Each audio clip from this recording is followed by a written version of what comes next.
Corporate दुनिया में आज हम बात करेंगे नोकिया की। एक ऐसा ब्रांड जिसने पहले आकाश की ऊंचाइयां छुई और फिर लगा कि उसका पूरी तरह खात्मा हो गया। लेकिन इसके बावजूद ये ब्रांड किस तरह से फिर से उठकर खड़ा हुआ और एक बार फिर चर्चा में आ गया। फिनलैंड के राष्ट्रपति अलेक्जेंडर स्टब इन दिनों भारत की यात्रा पर हैं, जहां डिजिटल टेक्नोलॉजी, इंफ्रास्ट्रक्चर और सस्टेनेबिलिटी जैसे क्षेत्रों में सहयोग को बढ़ावा दिया जा रहा है। इस संदर्भ में फिनलैंड की प्रमुख कंपनी नोकिया का नाम विशेष रूप से उभरता है, क्योंकि नोकिया के मोबाइल और नेटवर्क टेक्नोलॉजी ने भारत में करोड़ों लोगों को कनेक्ट किया है। नोकिया की कहानी एक लंबी और उतार चढ़ाव वाली स्टोरी है। एक कंपनी जो 1865 में पेपर मिल से शुरू हुई, 1990 से 2000 के दशक में मोबाइल फोन की दुनिया की बादशाह बनी, फिर तेजी से पतन की ओर गई और अब नेटवर्क इंफ्रास्ट्रक्चर में रिवाइवल के साथ मजबूत वापसी कर रही है, खासकर भारत जैसे इमर्जिंग मार्केट में। नोकिया की शुरुआत 1865 में फिनलैंड के ताम्पेरे के पास फ्रेडरिक इडेस्टम ने की थी। इसकी शुरुआत एक ग्राउंड वुड पल्प मिल से हुई। 1868 में बेहतर हाइड्रो पावर के लिए नोकिया नदी के किनारे दूसरी मिल बनाई गई, जिससे इस कंपनी का नाम नोकिया पड़ा। 1871 में इसे पब्लिक लिमिटेड कंपनी बनाया गया। अगले कई दशकों तक ये company paper, rubber boots, tyre और केबल जैसे बिजनेस में रही। 1967 में नोकिया फिनिश केबल वर्क्स और फिनिश रबर वर्क्स के विलय से आधुनिक नोकिया कॉरपोरेशन अस्तित्व में आया। इसमें इलेक्ट्रॉनिक्स भी शामिल था। 1980 से 90 के दशक में इस कंपनी ने मोबाइल कम्युनिकेशन पर फोकस किया और जीएसएम टेक्नोलॉजी में अग्रणी बनी।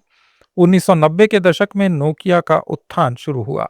कंपनी ने फीचर फोन्स जैसे 3210, 3310 और 5110 लॉन्च किए, जो ड्यूरेबल, लंबी बैटरी लाइफ और इंटरचेंजेबल कवर्स के लिए काफ़ी मशहूर हुए।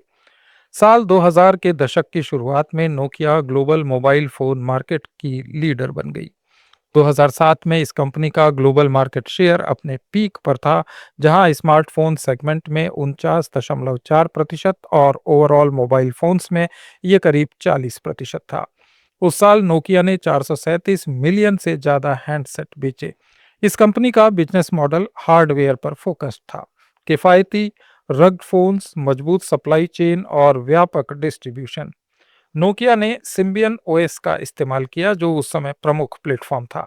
2007 में नोकिया की कुल नेट सेल 51,058 मिलियन यूरो यानी लगभग 3.8 लाख करोड़ रुपए थी। इससे मोबाइल फोन से 25,083 मिलियन यूरो आए। भारत जैसे बाजार में नोकिया की पकड़ काफी मजबूत थी।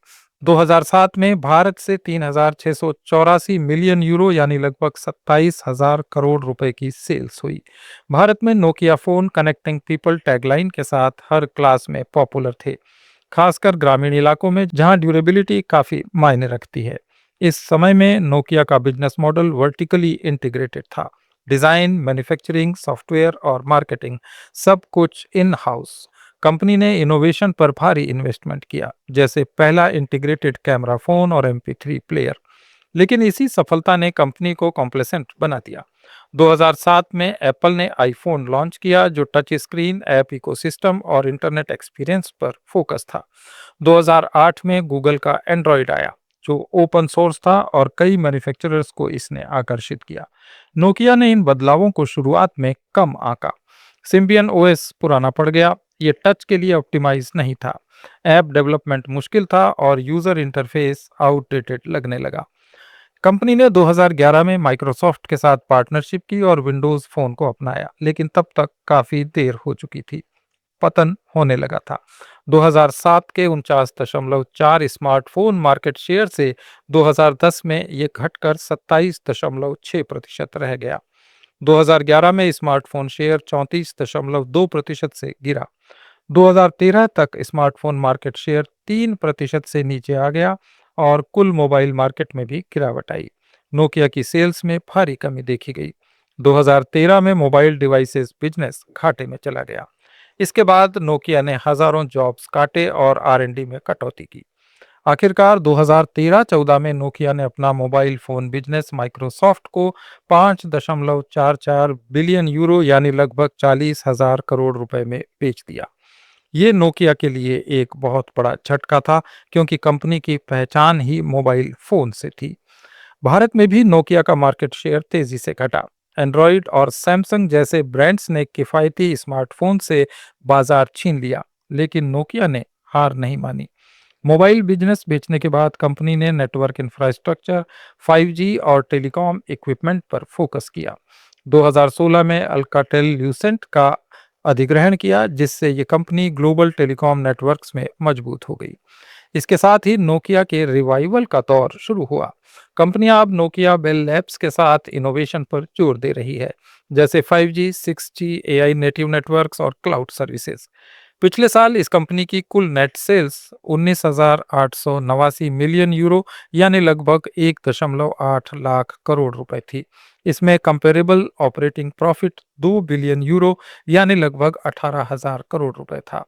2025 के चौथे क्वार्टर में नोकिया की नेट सेल्स 6.125 बिलियन यूरो यानी लगभग 55,000 करोड़ रुपए थी।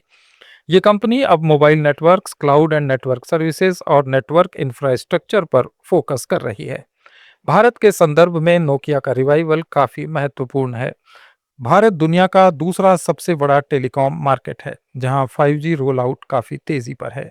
नोकिया भारत में नेटवर्क इक्विपमेंट सप्लायर है। एयरटेल, जियो और वोडाफोन आइडिया जैसे ऑपरेटर्स के साथ इसकी पार्टनरशिप है।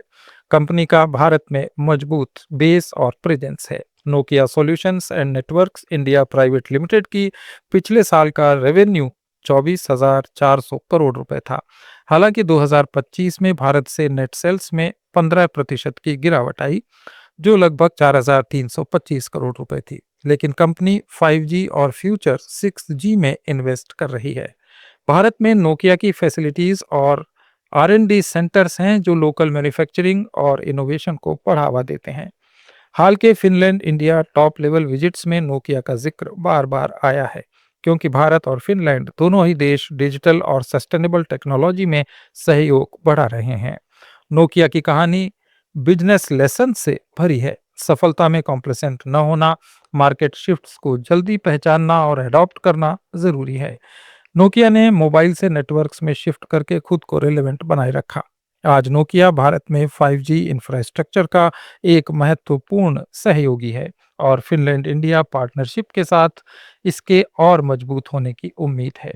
ये उत्थान, पतन और रिवाइवल की एक क्लासिक एनालिटिकल स्टोरी है, जो दिखाती है कि टेक्नोलॉजी बिजनेस में इनोवेशन और एडॉप्शन ही सर्वाइवल की कुंजी है।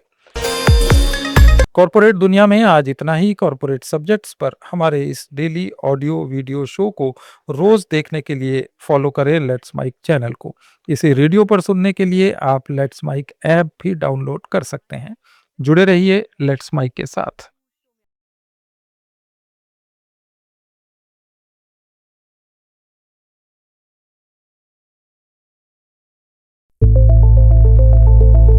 It's time for news.